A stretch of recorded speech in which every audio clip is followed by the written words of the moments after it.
Well, we're going to make this quick, simple, and painless. First of all, I just want to thank those of you who have come out here to share this good news story, and I'm glad we have interest from the press. This event this morning is about getting the word out about a very important weatherization program that people can take advantage of in our state. It's obviously important during this time as we're going into the winter months for people both to do everything they can to make their homes as insulated as possible, as energy efficient as possible, so that they can reduce their energy consumption and ultimately their energy bills. So this is a good news story. I'm joined here today with Anna Golderies and with Derek from the state energy auditor's office, I should say. But in any event, this is a good news story. A letter that I received from Anna talking about her experience. And I get a lot of complaints these days. Obviously, we're very challenged with this downturn in the economy. Too many people are struggling. Too many people are working hard to try to find work and working hard to try to create jobs right now. So I'm not always hearing a lot of good news these days. But when I read Anna's letter, she was calling to share her good experience through West Bay Community Action and having an energy audit done on her home. And that's what we're here to talk about today. So we're also, in addition to Derek and Anna, we're also joined by folks from the state energy office. We're here with particular Pat McCarthy, the administrator of the energy office. So thank you for coming out today, Pat, and your team. So again, thank you for joining me here today to learn more about the Weatherization Assistance Program and its benefits. Most especially, a big thank you to Anna Golderies for hosting us in her home and sharing her story. Several weeks ago, as I said, I was very touched by a letter that I received from Anna. And while she faced many challenges over the past several years, including a car accident that prevents her from working full time, she didn't write to me to complain or ask for anything. She wrote to me because she found a great resource and wonderful people through West Bay Community Action program, and she wanted to make sure that more Rhode Islanders were able to take full advantage of something that helped her stretch her home home heating budget. Obviously, energy costs, as I mentioned, and especially here in New England, where we have some of the coldest winters in the nation, those costs can overwhelm a family's budget. We can all appreciate that. But this is particularly true for many Rhode Islanders right now who continue to look for jobs in this tough economy, or who live on a small fixed income, while the price of home heating oil, not to mention housing, food, and other supplies, continue to rise.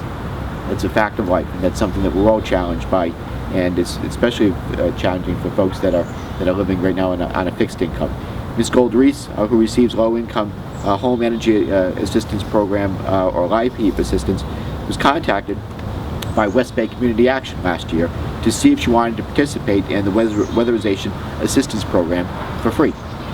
So without much fanfare or disruption, Derek DaCosta, a weatherization auditor, visited her house, provided guidance on actions that she can take to better insulate her home, and he coordinated the appointments with other companies in the state to add insulation and fix her boiler.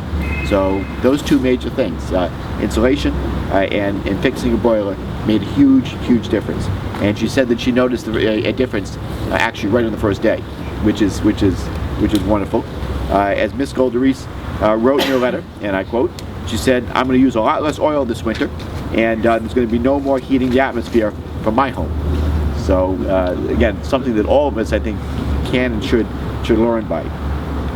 And while this is a story that can make us all feel good, Ms. Golderies needed assistance, and the state coordinated with the outstanding people of West Bay to help her lower energy use and cost. And again, I think there's another greater lesson that I hope that we can all take away here. Again, something we all need to think about. But just basically a small investment in energy efficiency lower the out-of-pocket expense to Ms. Golderies, freeing up her budget for other necessities such as food and housing, but but it also supported 2 companies who visited her home to provide better insulation and service to her boiler, in addition to lowering the overall amount of oil needed to keep her home warm this winter. That is a good news story and a win-win all the way around. The number one issue I think that when I think about right now, of course, during this struggling economy, is that we recognize there's a serious downturn that we're all struggling to recover from and get the state back on track, getting us moving in the right direction. And it's the number one issue that I think about when I go to bed at night, when I wake up in the morning. Something that I feel the pressure of, because I know so many people right now are hurting, and I'm not going to stop until we turn things around. But here we have a program where we're supporting jobs and we're providing efficiencies and cost savings to consumers. Another issue that I worry about, of course, is our nation's high reliance on foreign and dirty sources of energy. I believe that we absolutely have to do a better job of investing in development of renewable and clean energy, but this has to be done in tandem with increasing our overall efficiency, especially for our homes and commercial buildings, which account for nearly 40% of the total U.S. energy consumption. 40%. That's very significant. And while we're fighting in Washington to get our fiscal house in order, I'm afraid that many of my colleagues are making decisions that are both penny-wise and they're pound-foolish by looking for reductions anywhere they can find in order to send out a press release with the word "cut" in it, regardless of how the elimination of a program is going to impact people or the economy. It seems that the word "cut" is the word, not with looking at where those cuts are actually going to come from and how they're actually going to impact people's lives. But I'll tell you this, I can assure you that a press release announcing the cut in the weatherization program that they sent out didn't include the fact that it generates up to $2 for every dollar that's invested. I think that's incredibly significant. In fact, just this year, the House Republicans requested only $33 million for weatherization assistance, which is $141 million below last year's level and $287 million below President Obama's budget request this year. I think it's also, I find it to be unacceptable for Ms. Golder-Reese and others who are struggling with their home energy costs, who can benefit from this assistance, for the hundreds of workers and for the hundreds of workers in Rhode Island who provide top-notch services around our state to improve the efficiency of our homes and buildings, which is why I'm sending a letter to my colleagues right now to urge them to restore this funding before we finalize the 2012 budget. Now, I understand, and this is something obviously that we fought for every year. This has been an ongoing battle that every year it seems that budgets are for LIHEAP funding are cut, and then when we get to the winter months, the New England delegation and other states around the country, especially that are particularly sensitive because of the tough cold winters, we gather together and we fight back, and we've been successful in many years in getting that LIHEAP funding restored, and I hope that this year we're going to meet with that same kind of success. Now, I understand, obviously, though, that we have to find efficiencies in our budget. We're facing serious budget fiscal challenges in our nation, and we've got to obviously take steps to begin to reduce our debt. In fact, I signed a letter just recently to the so-called Super Committee asking them to start with the elimination of subsidies that we're providing to oil and gas companies, which could save over $122 billion over the next 10 years. I think that's a much better place to start than trying to do it on people that are struggling, and especially those that are on a fixed income. What I don't support, I can tell you this, though, as I said, is cutting for millions of dollars from low-income households, where there are billions of dollars that can be reined in from other sources like oil and gas companies.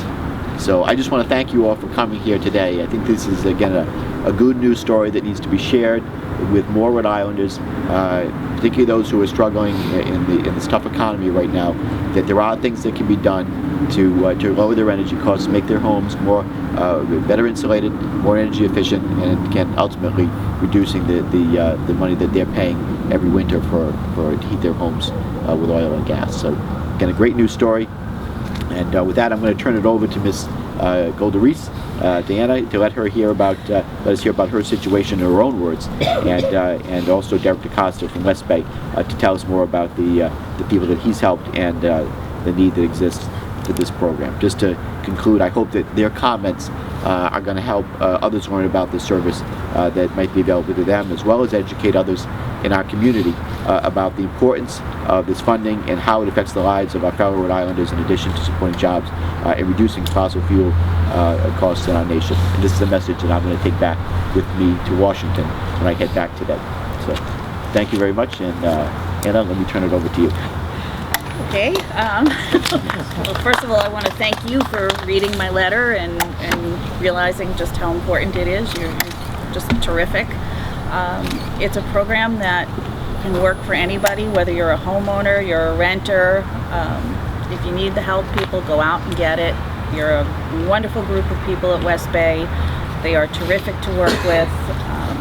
Everything was just done beautifully. My house is so much warmer. It's going to make a major difference in my life. I've been unemployed for 2 years, and it's not easy, and I know I'm not the only one out there in this situation, so don't be afraid to ask for help. I took a little longer than I should have to ask for help, but it's out there, and these are wonderful people that are willing to give it to you. You're on, Derek. Derek, go get him. Ms. Goldenreese, makes my job easier when we have people like you, and makes my life easier. I'm just doing my job, and I do this for everybody.